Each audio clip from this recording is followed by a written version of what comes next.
Hey everyone, today in this video, I'm going to walk you through the iRobot Roomba Plus 505 map settings. If you're interested in the 505, the link to it will be in the video description. So first things first, we're in the iRobot Home app, available for iOS and Android devices.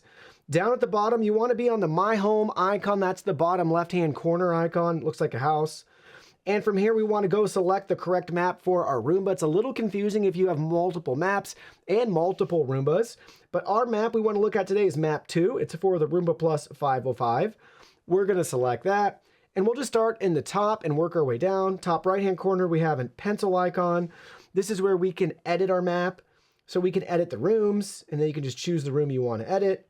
Do you want to rename it, merge it, or split it? And it walks you through some of those settings right there. So that's the first option.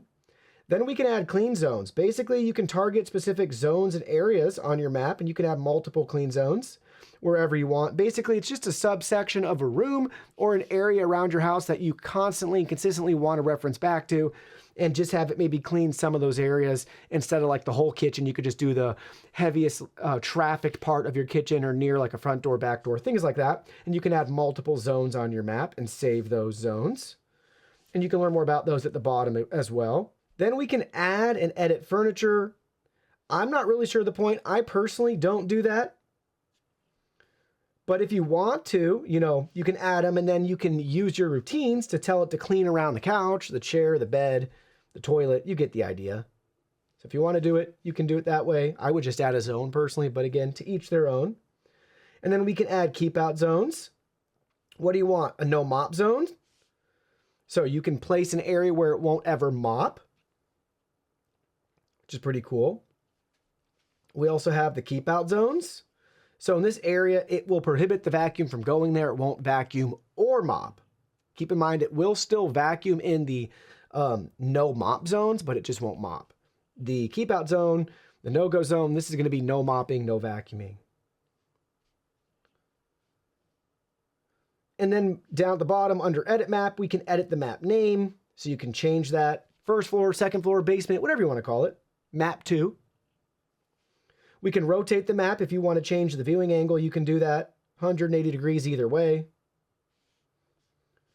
And then lastly, we can delete the map if you want to make room for another map or you're moving, that sort of thing. To the right of that, we have the little clock with the arrow going backwards. That's going to be our history right there. We currently have nothing populated since we haven't used the vacuum yet.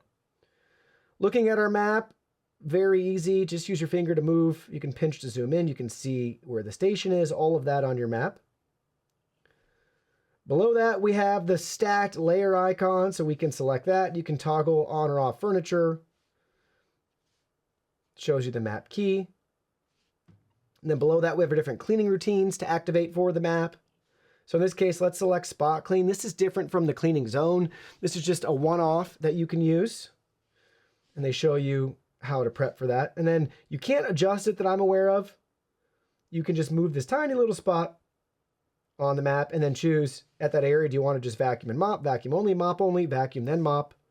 That's going to be your one-off spot clean. So they give you very simple and straightforward map controls for the iRobot Roomba Plus 505.